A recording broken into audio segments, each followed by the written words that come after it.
Hi everyone. So today's session is about queue processors. Okay. So what is the main difference when we talk about standard agents and queue processors? So in standard agents, we have used standard agent for uh, making a specific transaction has to be done in a specific time. Okay.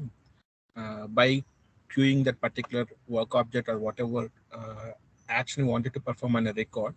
Okay, we just queue that item, and whichever we queue, that will be maintained in a table, sysqueue table. Okay, PR underscore sysqueue table. That particular entry will be written to sysqueue table. Once that particular time reached, then that particular agent, whatever we have written standard agent, that will pick the record and process it accordingly. So that's what the standard agent. So when it comes to in Pega 8, so Pega has introduced a concept called queue processor. So basically this queue processor works using Kafka cluster. Okay. So whenever we create a queue processor, okay, so Pega automatically creates two entries. One is for topic, where whatever records we are queuing, right? So those are all will be published to a specific topic, that is topic, and respected data flow accordingly. Okay. So let's go one by one. So these are the basic main points when we talk about queue processor. So it is an internal background process operating on the server node that runs the business logic based on the specific time interval. Each processor is mapped to a topic and process the message published into the respected topic. I will explain you in a real time also how we gonna use queue processor and everything. So I'm just not explaining each and every point. So queue processor does not require a queue class. Okay, that means so previously we have used system queues classes, right? Now it is not. It will not rely on that particular class. Okay, so it will only use publish and subscribe paradigm only. Okay, so each queue processor is associated with a real-time data flow, which is basically for whichever message is published, right? That real-time data flow will process the message which is received from the topic. Okay, so so see this queue processor rules, which is having certain partitioning capabilities. Okay, so by default, Pega maintains for each queue processor up to 20 threads it will create. Okay, it can maintain, and if you want to change the value, also we can change accordingly. I'll let you know which DSS has to be uh, changed, and accordingly it will accept. Okay, but default value is 20 separate processing threads simultaneously without any conflict. Okay, so another thing, unlike job schedulers, a queue processor can be configured to run on multiple node types. Okay, since it is a background job which will run on a specific node. Okay, and that node you can configure with multiple load balancers. Am I clear, or you want me to explain this one?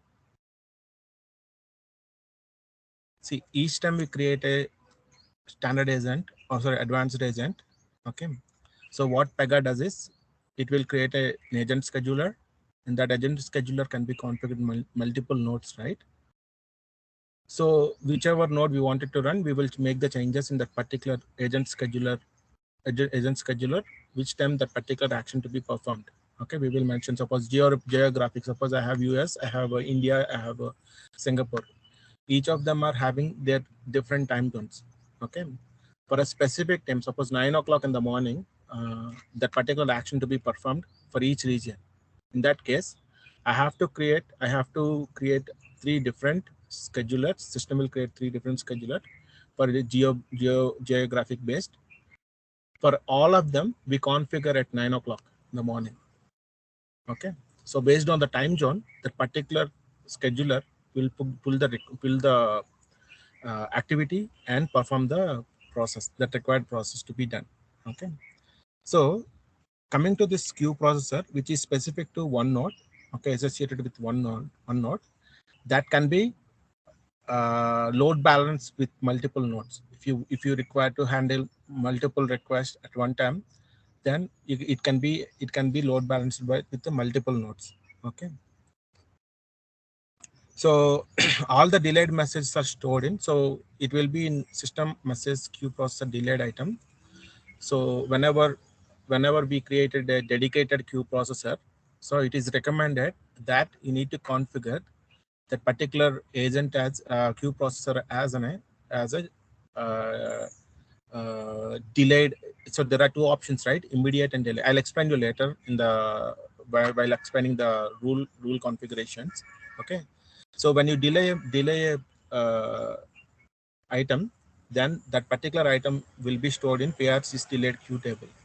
Okay. So when specific time reaches, that system will pull this particular record from this table and publish it to your Kafka topic, and the real-time data flow will take that particular record and process it automatically.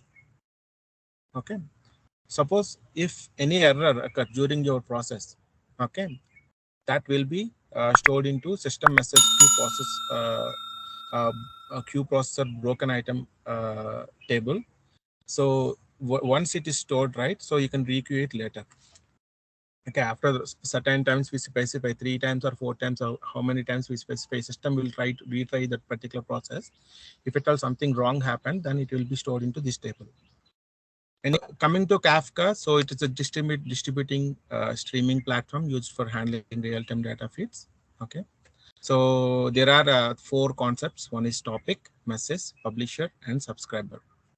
So topic is an intermediary channel where maintained subscriber relay messages to that are received from the publisher. Okay. So whatever we queue, right? So in queue processor we queue the messages, right? Queue the records, right? So which for transaction to be processed in a certain time. Okay. So those are all will be stored into published to a topic. Okay. So once the topic, that will be whatever records we are considering, right? Those are all considered as a message here. Okay. So whatever records we are queuing it, those are all considered as a message. Okay.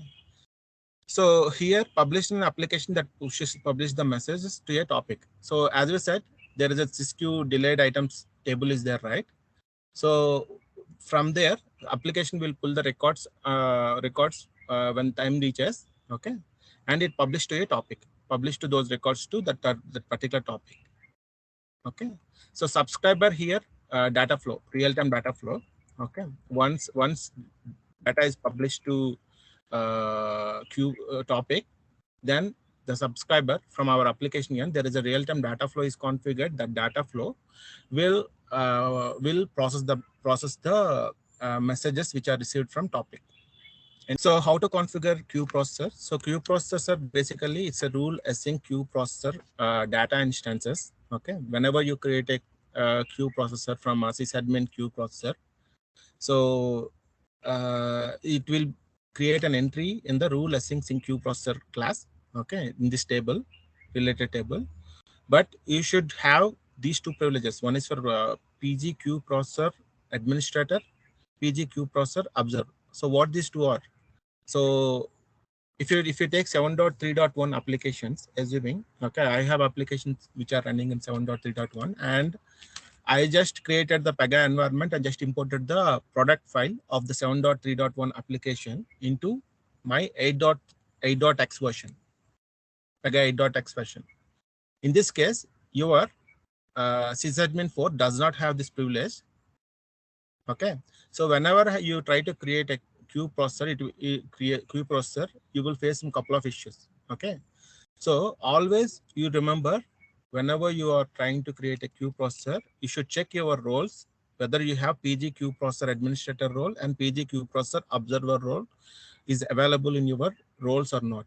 By default, it is available for Pega rules sysadmin 4 role. Okay. For whichever is newly created from Pega 8. Okay, but other than Pega 8 rules, Pega 8, so which is not available. Okay, that you need to always recommend to look into it. Okay, and right, this is available in sysadmin category records explorer. To QA case, so we have two methods, right? One is by using a run in background utility. Another one is queue for processing method from an activity. I will explain you these things in real time. Okay, real time how we gonna do and all these things. Okay, so background utility and queue for processing method. These two ways we can configure a queue processor for queuing a case. Okay, so I'll talk about the types of queue processor. Okay, we have two types of queue processors. One is standard and dedicated. Okay, so when should we go for a standard queue processor and when should we go for a dedicated queue processor? First, come back to standard queue processor. Suppose your logic is simple. Okay, you are not doing any complex logic. You are just doing some update of a case or whatever. Okay, you are sending a notification, okay, to the customer or whatever. So that simple logic you are trying to execute. Then you don't need to create any separate queue processor from Pega. Okay, you just call run in queue for processing method from an activity, or run in background utility smart shape from your flow, and select the type as standard. Okay, then it will immediately ask for the activity name. Okay, so what happens when you call a standard queue processor? So what Pega does is it will invoke PG standard process queue processor. PG standard process. This is a queue processor which is called for all the standard queue processors. Okay. So assuming I'm talking about this thing, so I will use a smart shape called run in background. Okay. So in this run in background, what I'll do is I'll select the queue processor as standard. Okay. So for all standard queue processor, you don't need to do any explicit configuration. You just need to call the activity. Okay. So in the backend, what Pega does is it will invoke PG standard processor queue processor whenever we configure. 1 second.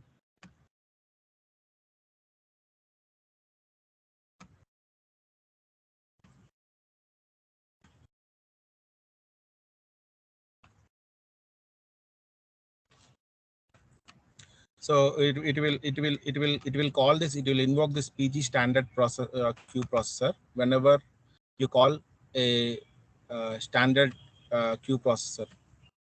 Okay. So then it will automatically execute the respected activity which you configured. Okay. So this is standard queue processor. So when your logic is simple, nothing complex, then go with the standard queue processor. You don't need to create any extra queue processor rule in your application. But when it comes to your application logic is huge and pretty complex, then create a separate queue processor. So which is recommended way. Okay, so if you open this PG standard process, right? So Pega will take care of 3 parameters. Okay, so let me open that PG standard queue processor. So which will be configured with an activity. In this activity, which takes 3 parameters. One is your activity name and class name. Okay, these 2 values it will take as an input.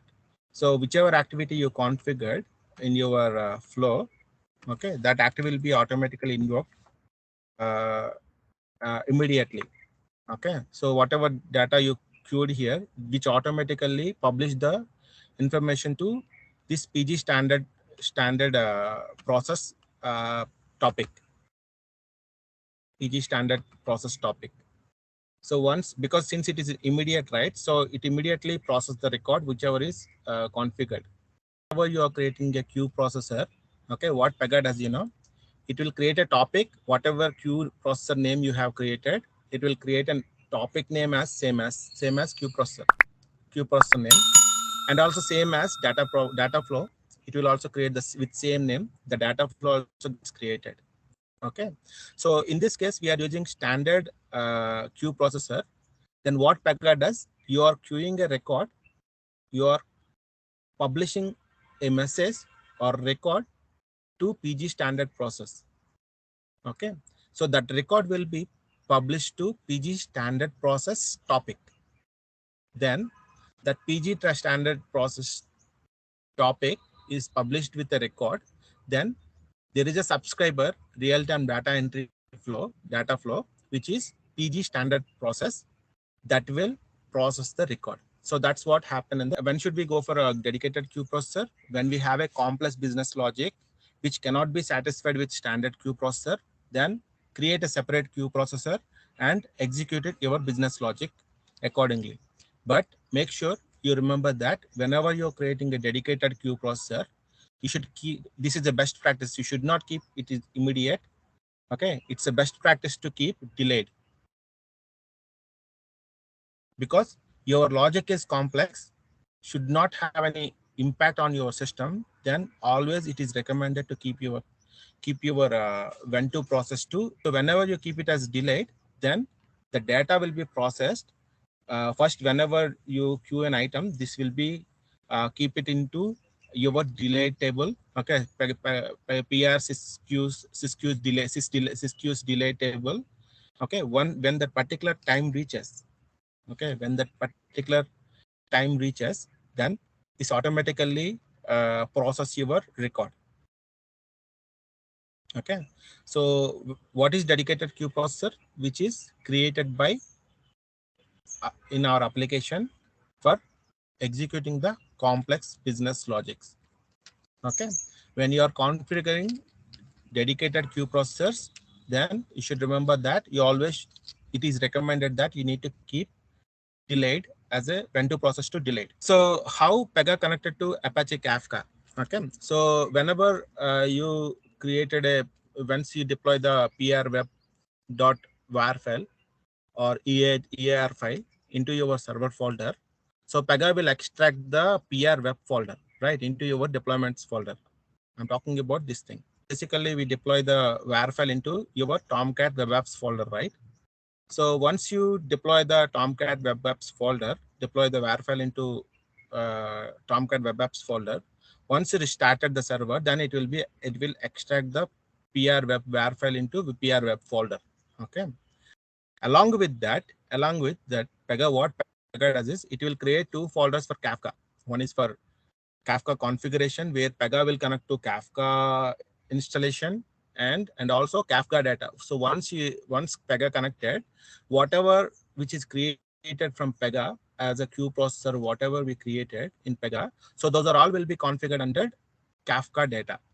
Okay. So I'll explain you one by one clearly while explaining the queue processor concept. Okay, creating when after creating the queue processor, how it will work, and all these things I'll explain you in the Kafka folder. Is basically for connecting the Pega will connect to your Kafka server. Okay, so here, where is that? Okay, so here we give all the information which is related to Kafka. Okay, and which will have all the connection information, producer properties, and all this information we configure. We don't need to do anything explicitly. Pega will take care of all these things. So which server we need to connect and the Kafka running port. Okay, all this information. So Pega will take care of it. We don't bother how to do the configurations to Kafka and all these things. Okay, it's just for your understanding. So connection information will be maintained in this all these properties file. Okay. So how does create topics queue? How does Pega creates topic for queue processor? So once dedicated queue processor is created in Pega, then the system automatically creates a topic for Pega for it in the Kafka cluster. Okay, and makes the queue processor as an active subscriber to the created topic. Okay, so once you created a queue processor in your Pega, in your application, then Pega will create a topic in Kafka cluster. So when we create a topic, what it does, it will wait for publishing the messages, right? So whatever messages we publish, that will be automatically published to a topic. Okay, so that topic is waiting for the messages to be published. Okay, so I explained you, right? Standard queue processors will publish message to an existing topic in the Kafka cluster. So existing topic is nothing but OOTB provided topic, that is nothing but PG standard process topic. Okay, so how partitions maintained for each topic. Okay, so basically, as I said, when you create a Kafka topic, sorry, Kafka queue processor, so Pega will contain 20 partitions, up to 20 partition. Each partition will be considered as a thread. So when I say thread, so you are distributing your task to multiple threads. That means the process will be so faster. Okay, so if you want to change this partition value, DSM services stream PV topic partition count default to, by default it is 20 processor in our system. Okay, let me close everything. Okay, so in sysadmin, I'm going to create a queue processor. So let me show you that as well. Okay, I'll open my access group, and I'll open my Pegasus admin for rule 4. So two roles, right? One is PGQ processor administrator. So you need to see this should be 5, and the PGQ processor observer, it should be 5. If you don't have these two roles, you can't perform queue processors. This is one thing I explained. And I'm creating the queue processor. So I'm creating send ACK to customer. I'm creating a new queue processor. Okay. So I'm creating this one. And here I enable background process. Okay. Here there are multiple things, batch, bigs, and all this custom and all these things. For queue processor, we create a background. So as I said, when I'm creating this is dedicated, right? I'm creating my own queue processor, right? So when I'm creating a dedicated queue process, it is recommended that you should keep your, because this is when you are creating dedicated queue processor means the logic is complex. When your logic is complex, then create a dedicated queue processor. Otherwise, just create. So when to process. And next one is number of, as I said, the number of partitions can be up to 20, right? The maximum number of cluster is 20. So if you want to if you want to keep, I am keeping 10. Okay, 10 threads per node based on my requirement. Okay, maybe 10 threads are sufficient, I think. So that's the reason I'm keeping 10. And I'll keep my class name.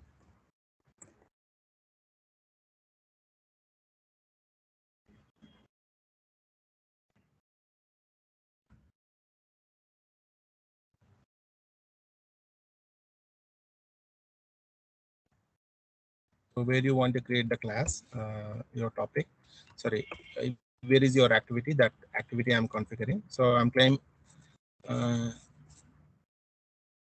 send acknowledgement claim activity I have created. Okay, claim acknowledgement. So I have created, and processing retrace. So default value is 3. Okay, and the initial delay 1 minute, and delay factor is 2 minutes. So how this initial value will be considered, So first max attempts are 3 you are keeping. So first initial delay is 1 minute, right? So then it will try for 3 times. So the initial value is 1, and the delay factor is 2, right? So first value is first time it is failed. Then the value is 2 into 1, 2. Second attempt after 2 minutes again it will try 2 into 2, again it got failed. 2 into 2, it's 4. And third attempt again after 8 minutes, 4 into 2, 8 minutes again it will try attempt the same message to process. Again it got failed, then it will be keep it under broken queues item. You understood, right, what I'm saying? So the max attempts will be calculated like this. Number of attempts 3 we kept, right? Suppose you kept 3 times, so 3 times. So initial delay is initial delay 1, and delay factor, I'm keeping 2. Okay? So first attempt failed. The value is now 1 into 2 to 2.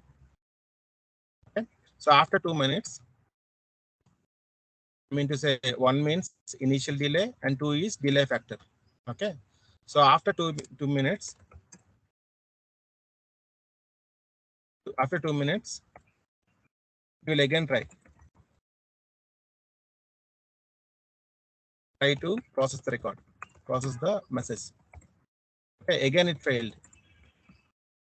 Now the value is 2, right? Last value, previous value.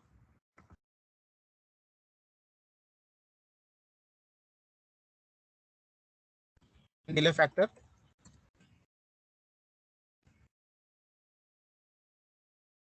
is 2. Now total is previous value into delay factor equals to 2 into 2 equals to 4. Okay. So after 4 minutes, again it will try. So the previous value is 4. Again delay factor is 8. Okay. So after 8 minutes, again it will try, and then it will keep that record into broken queues. Am I clear? Max attempts are 3, right? So it will consider delay factor in initial delay into delay factor. That initial delay will be calculated based on the attempt which is happening. So first time it is 2, and next time it will be 4. Next time it will be 8. Okay. So that's about max attempts calculation. So this will work like this. Hope I'm clear. And this thing, alerts and health check configuration. Okay.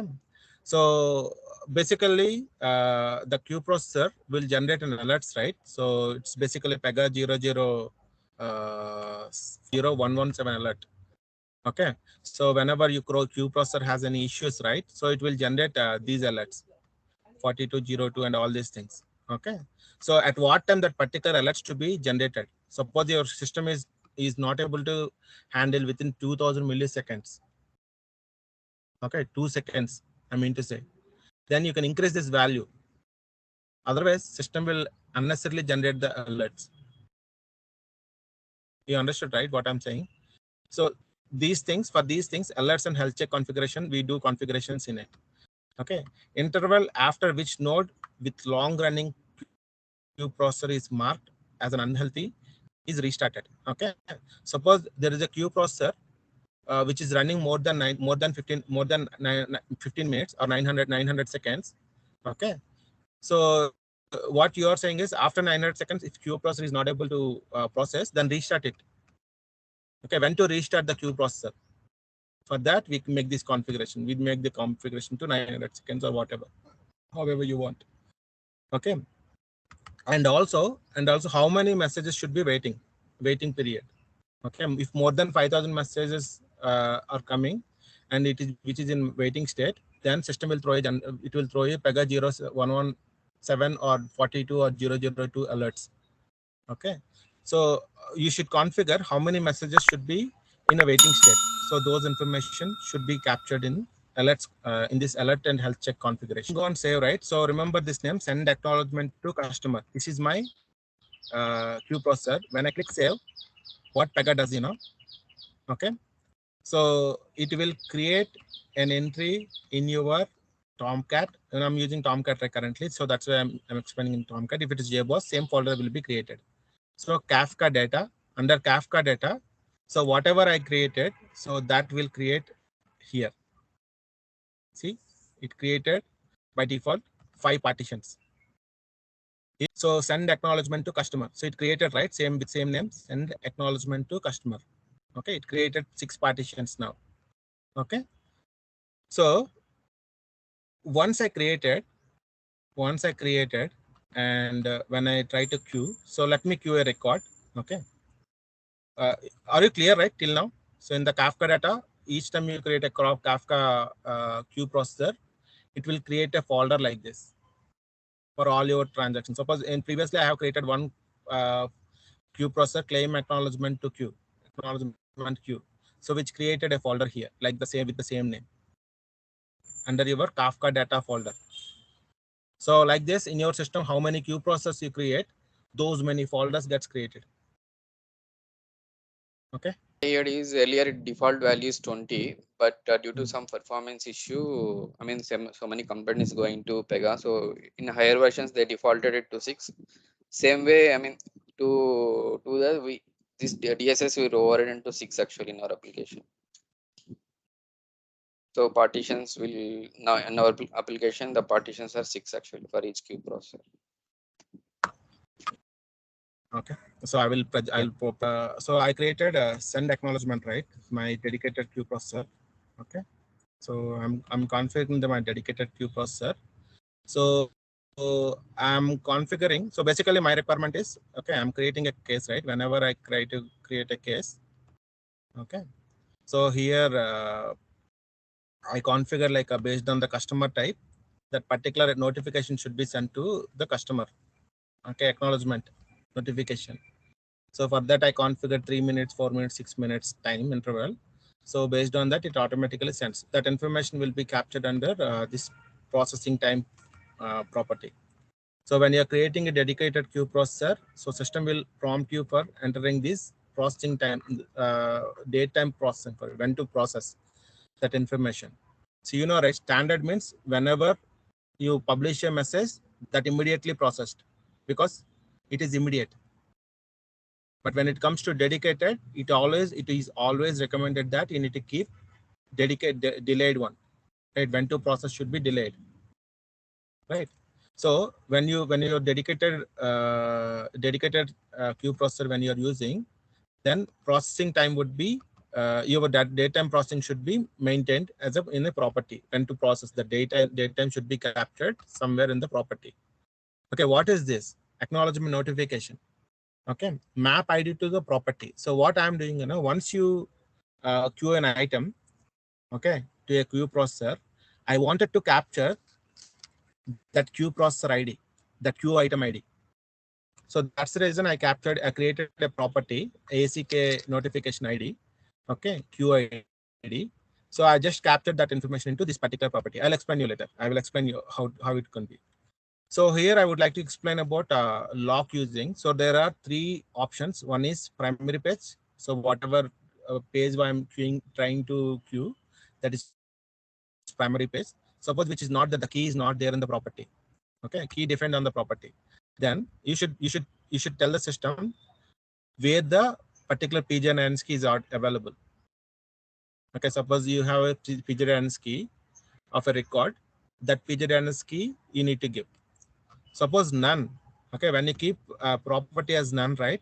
So it will not look for any. It will not check for lock information. There is no lock. It does not require any lock. It will process automatically without having any lock, because since your class does not have lock configured, so it automatically process without having any issues.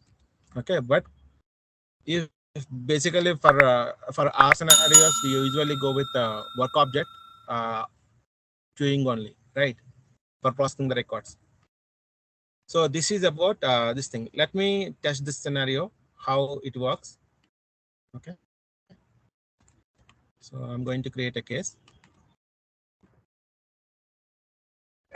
Um,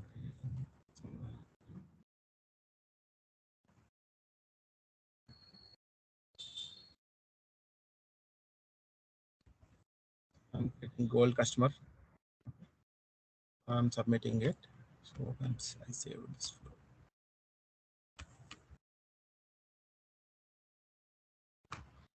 I submitted it. Okay. Now go back to admin studio.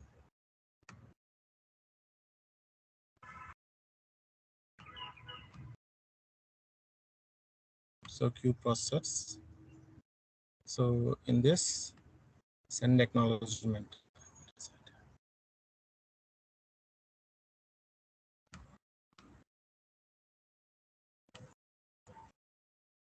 See here. So there is one item which is scheduled. Okay. And here you can see the data flow. Okay. With the same name. Okay. So there is no records as of now published to the system since it is waiting for 3 minutes, 3 hours. Okay. So once data is published to the topic, then it automatically comes input records one. Okay. One entry will be appeared here, input records. Okay. So, and also here you can see the number of threads, partitions. Okay. Number of partitions also, how many partitions it got created. Okay. So these are the partitions you are seeing in your Tomcat folder. Okay. Kafka data folder.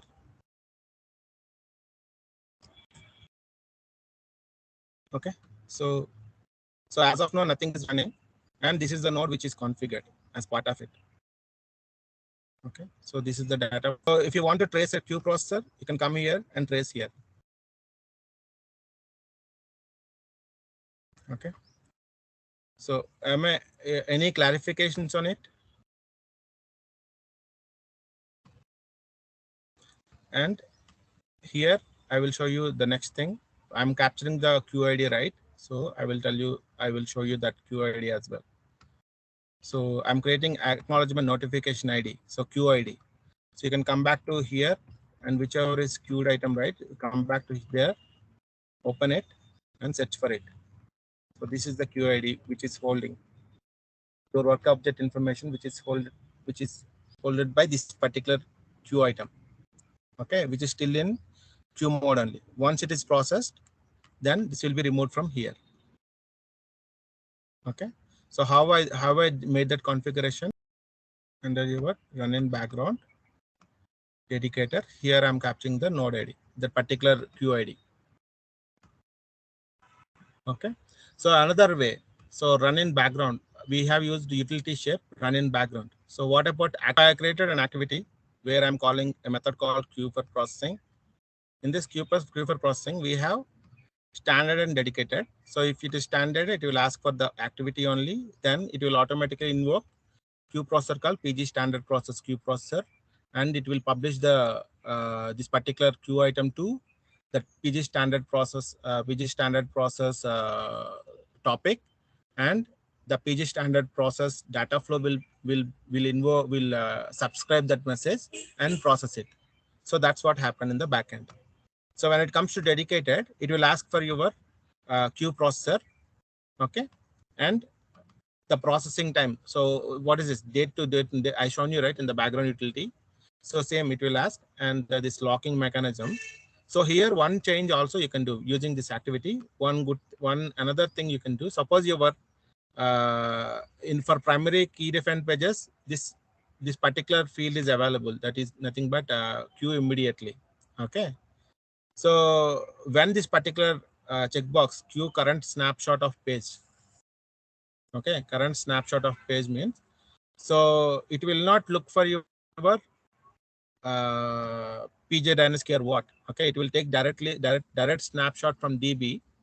Okay, and it will queue that particular entire snapshot into a queue. Okay, when that will have enabled is when your locking using is none, then that particular field will be enabled. What it does, so according to your page context, it will take the snap from DB, your DB table, and queue that particular snapshot to that particular topic automatically. So from that topic, again, it will using that snapshot without executing it from DB, it will take that and process it accordingly. Basically, I wanted to conclude with a couple of points. Okay, replacing standard agents with queue processors. So whether is it recommended, it is mandatory that we need to convert our standard agents to queue process. Partially no, partially yes. Okay, that's up to you. Whether you wanted to go for standard agents, continue with it. There is no any issue with it. But going forward, if you are creating any new agents, better it is recommended that you create queue processor. Okay. So suppose if you want to create a standard agent, suppose all your standard agents to queue processor, what you need to do, go back to your agent rule, disable all the standard agents, whatever you created in the agent rule. Okay. Create queue processor for each of them manually. That's recommended. Okay. So these points to be remembered. Okay, queue process will be up and running only when the asynchronous async process and system runtime context has the context of the queue processor rule. Okay, so basically, right, when in our system there are multiple requester types. For requesters, I have to take separate session. That's the reason I'm not able to explain many things. Okay, so in Pega we have multiple requesters, right? Multiple requesters. We have batch, browser, okay, background. So web system, okay, PRPC. So all of them are right. So in your system, by default, Pega creates two requesters, that is async process and system runtime context. These two are available. So if you want to run your queue processor, you should always check that whether these two async processors are having access to your system or not. Okay, your system is configured with async process or not. Okay, so when you open your system, right, any any of your system data instances, right, you should always check that whether your rule set is configured or not, any excluded rule sets are configured in that particular system or not. All this information we need to check. Okay, so queue process needs at least one stream node should be up and running for its processing. That is mandatory. And if stream node is down, then it goes offline or it becomes unavailable. Messages will not be published to the topic in the Kafka cluster. So processing will not happen. Obviously, right, when node is down, we cannot publish any messages to topics. Okay. So even if the stream node goes down between the process, suppose there is a record which is processing in by stream node, okay, in the stream node. At the time of processing, if something went wrong and it went down, okay, so then don't worry, there is no 0% data loss because the data, the messages, everything will maintain in the your delayed table, okay, Kafka cluster level. Okay, it will be maintained in the Kafka cluster level. Okay, so queue process doesn't have any agent schedulers created, rather directly executes the messages from the topic, right? So there is no agent schedulers available for queue processors. It will directly created executes from the topics. Okay, queue processor doesn't follow typical queue management process that standard agent follows. You just publish and subscribe paradigm to process the messages. So it's only publish and subscribe. So real-time data flow of each queue processor rule take care of the processing the records in each partition as a separate child requester. You understood, right? So what happens now? How many partitions you added, the real-time data flow will create those many child requesters. It will create and distribute the task to multiple ways as a child requester. Okay. So standard queue processor used for simple tasks, dedicated queue processor are used for complex tasks for which require delayed processing. So this is what queue processor. Hope I'm explained everything